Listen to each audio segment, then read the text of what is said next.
when the last stroke of 12 has ceased to vibrate, look to see me no more, and for your sake, take care that you remember what has passed between us, between us, between us.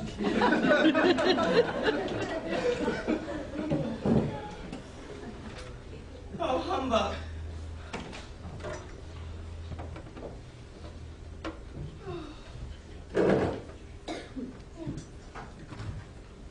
And so Scrooge lay in his bed, and thought and thought and thought it over, but he could make nothing of it. The more he thought, the more perplexed he was, and the more he endeavored not to think, the more he thought.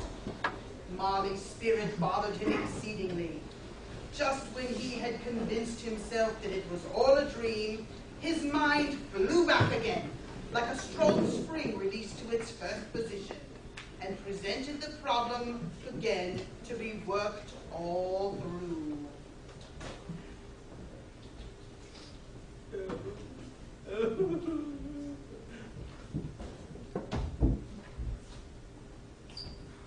Was it a dream then? The past. One more. Half past. Quarter to it. Oh. The hour itself and nothing. Oh. Oh well.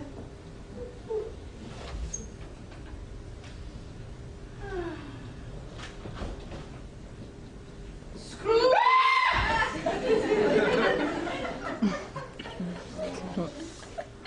Who are you?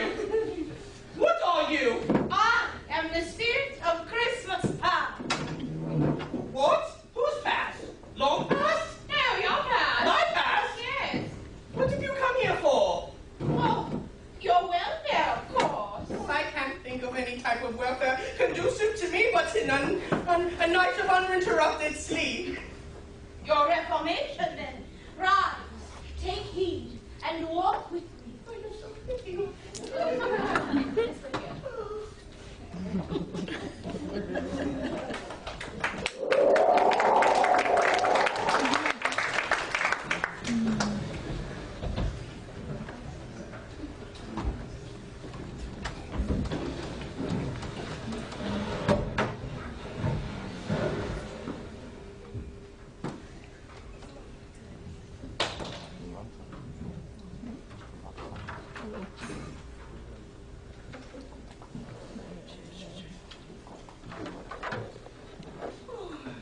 Good heavens!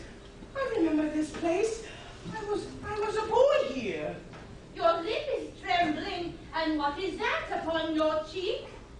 Oh, it's nothing. It's just a pimple, that's all. Do you know this place? Do I know it? I can walk it blindfolded. Please don't see it. Master Scrooge, are you still here, boy? Ah, the other pupils have gone home. My time is valuable. Isn't anybody coming for you? I don't know, Headmaster. Well, maybe it's your father coming then. Or is he still locked up in prison for failing to pay his debts? No, sir, he was let out. Well, it's a holiday, boy. Who's coming to fetch you then? I assume here my sister Fan should be arriving soon. It's Christmas. Ah, Christmas. Kindly don't use that word Christmas around me. It's just a useful custom to keep the poorer classes in a state of humility, docility, and productivity. It's a humbug, boy, humbug. You remember that, and you'll prosper. Poor boy. What is it? It's nothing. It's just that there was a caroler at my desk earlier, and I'd like to give her something. That's all. Dear brother. Fan, little Fan. I've come to bring you home, dear brother. Oh, for Christmas? Yes, oh, for good and all. Oh, Father is much kinder than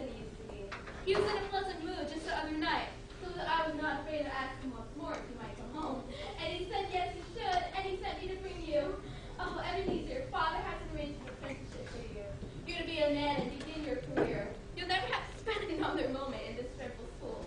But first living together all Christmas long and have the merriest time in the world. Your sister was a frail creature and often ill, but she had a large heart. Yes, Spirit. She did. So she did. I will not contradict that at all. Come, Ebenezer, pack your things. The carriage is just outside. Aren't you glad we're happy? Oh, yes, I'm sure of it. Where am I to be apprentice? You'll work for a wonderful man, Mr. Fezziwig, who keeps the warehouse. Now come, we must keep the carriage waiting. Fan, wait!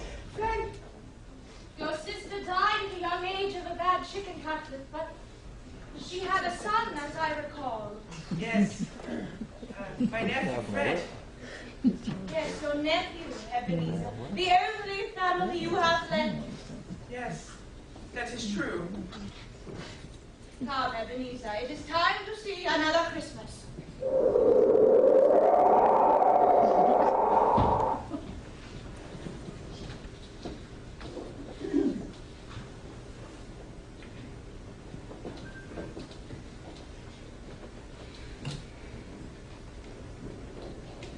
Do you know this place? No, this is where I apprentice. My first job is, look who it is, it's Dick Wilkins, and look, Mr. Fezziwig. Oh, Mr. Fezziwig alive again. Yo there, Ebenezer. Dick, no more work tonight. My boys, it's Christmas Eve. Clear all this nonsense away, all of you. We must make room. Life is too short for all work and no play. I say it's time for a party. Here you are.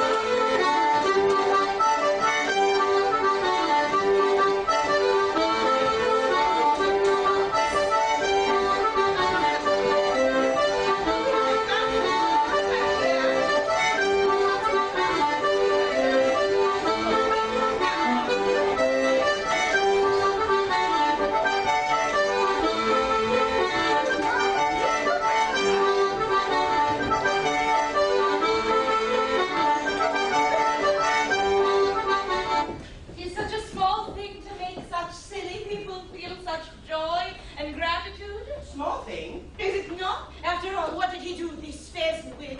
Spend a few pounds on a party? Does he deserve such praise as this? It isn't that, Spirit. It's just that Mr. Fezziwig had the power to make us happy or unhappy. He could make our work miserable or pleasant just in the way he looked at us or the way he addressed us. You know, 1,000 small things could add up, you know, until everything is a great cost and then... What is it? Nothing. It's just that I'd like to say a thing or two to my clerk just now, that's all. Come, Ebenezer, my time grows short. Look!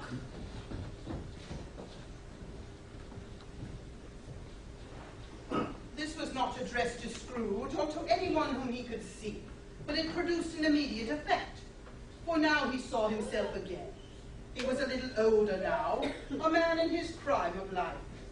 His face had not the harsh and rigid lines of later years, but it showed the signs of care and avarice. There was a greedy, restless motion in the eyes that showed the passion that had taken root, and where the shadow of the growing tree would fall.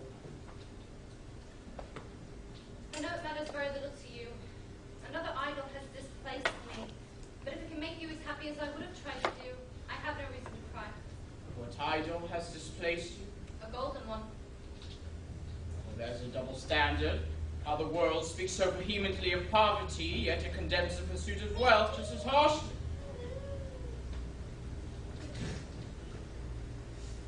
You fear the world too much, Ebenezer. All of your other hopes have merged into the one hope of eluding the disdain of others. I have seen your nobler virtues fall away, one by one, until nothing is left but one master passion, the pursuit of profit. It consumes you. What then? Even if I have grown wiser and more astute, I haven't changed my feelings toward you. Oh, Ebenezer, our promise to one another is an old one. We made it when we were young and poor, and happy to remain so until we can improve our fortune through patience and hard work. But you've changed. You are not the same man.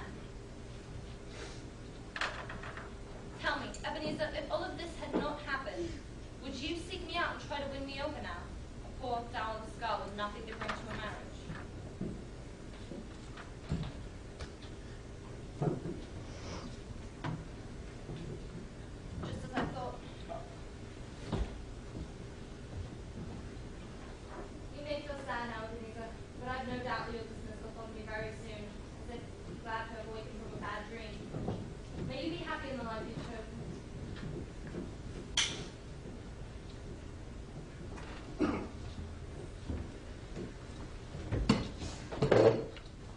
Spirit,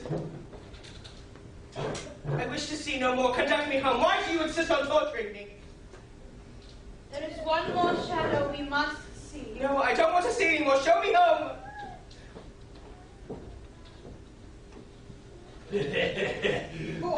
Oh, you're outside. Yeah. Hey, I saw a friend of yours this afternoon. Boy, who was it? Well, you've got to guess. Are you ready? Was it? It wasn't no Ebenezer Scrooge, was You know, I was passing by his office window, and I looked in. His partner, Jacob Marley, lies on the point of death, I hear. And there was Scrooge just sitting there, by himself, all alone. All alone in the world, I do believe. Miserable wretch. Spirit, conduct me home. I don't want to see anymore. Why do you keep on torturing me like this? I told you these are the shadows of the things that have been, that they are what they are. Do not blame me. I want you to show me no more. I can take no more. No more!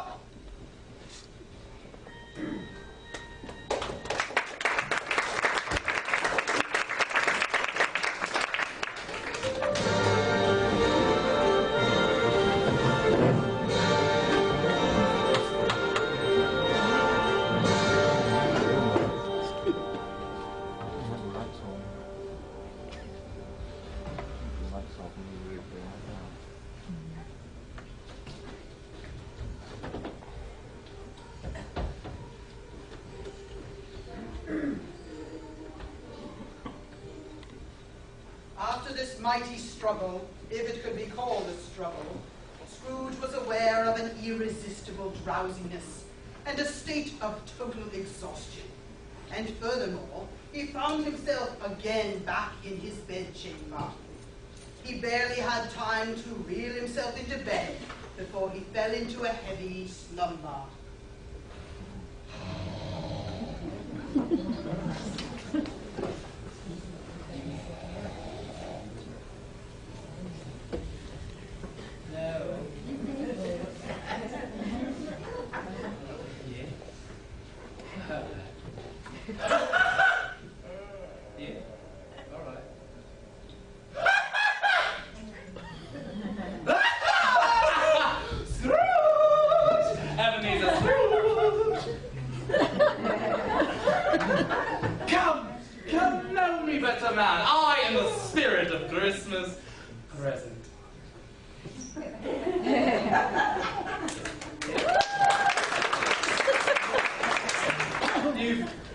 You've never seen the likes of me before, have you? No.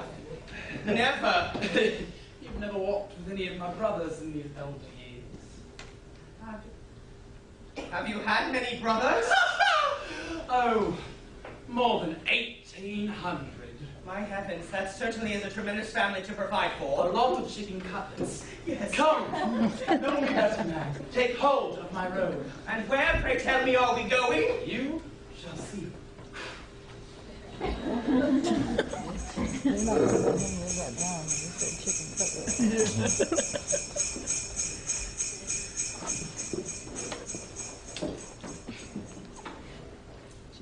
not working.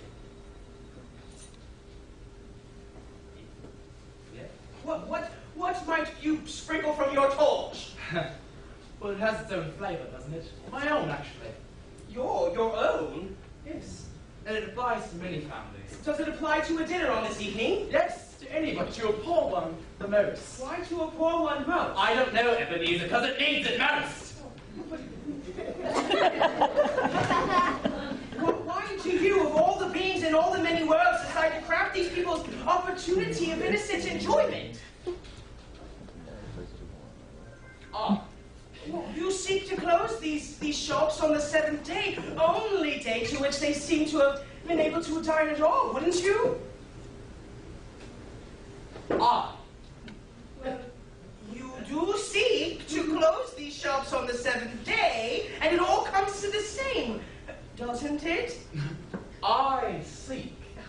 Forgive me, Spirit, but it's been done in your name and in your family's name for a very long time. There are many of you upon this earth that do the deeds of passion, pride, ill will, hatred, bigotry, envy, and selfishness in our name, but are strange to our kith and kin as if we've never existed. Remember that, Ebenezer. And blame it on them, not on us. Look. Well, what has ever got your precious father then? Oh, and your brother, Tiny Tim? Oh, and Martha wasn't late this home last Christmas by half an hour. Oh, here I am, Mother. Oh, Mother, how late you are, dear. Oh, well, we had a great deal of work to finish at the milliners last night, and a great deal to clear away this morning. Oh, well, never mind, dear. Sit down, warm yourself. Oh, Father will be home any minute. Hi, Martha, hi. Yes, hi. Here I am. Father. Hello, Belinda. Hello, darling. But where's Martha? Oh, Martha won't be home for Christmas this year. What? Not coming for Christmas? Oh, here I am, Father. Oh, there you are, Martha. Come, Tim, come hear the pudding singing in the copper. And did little Tim behave himself in church? Oh, he did. As good as gold and better. Somehow he gets thoughtful sitting by himself so much. And he thinks the strangest things you've ever heard. He told me, coming home, that he hoped the people in the church saw him. Because he was a cripple, it might be pleasant for them to remember, on Christmas Day, who made lame beggars walk and blind men see. He's growing stronger every day, I just know it. Martha, help me with the chicken cutlet. I mean goose. It's such a good Father, such as we've never had before. It's not news. A Merry Christmas to us all, my dears. God bless us. God bless us. God bless us, everyone. Spirit, I had no idea that the Cratchits had a crippled son. I wonder why! Please. Tell me, Spirit, will the boy live? Well, I see a vacant seat at this table, and a crutch without an owner, carefully preserved. If these shadows remain unaltered, the child will die. No, Spirit, please tell me that the boy shall be spared. Ebenezer, if these shadows remain unaltered by the future, none other of my race will find him here. But what does it matter, right? If the child should die, then let him die and decrease the surplus population. You used my words against me. Yes, so that in the future you may hold your tongue. Who are you to decide who lives and who dies? It may be that in the sight of heaven you are less fit to live, like many, like this poor man's child. And now, dear ones, a toast. I give you Mr. Scrooge, the founder of our feast. Oh, the founder of our feast, indeed. Oh, I wish I had him here. I'd give him a piece of my mind to feast upon, and hope he'd have an appetite for it. My dear, the children, Christmas Day. It should be Christmas Day, when one should toast such an odious, stingy, hard, unfeeling man such as him. No one knows it better than you, Paul. Oh, my dear, have a little charity. All right. I'll drink to his health, for your sake, and for the day's sake, but not for his. Very Merry Christmas and a Happy New Year. I have no doubt he'll be very merry indeed and very happy. To Mr. Scrooge. Mr. Scrooge. To Mr. Scrooge.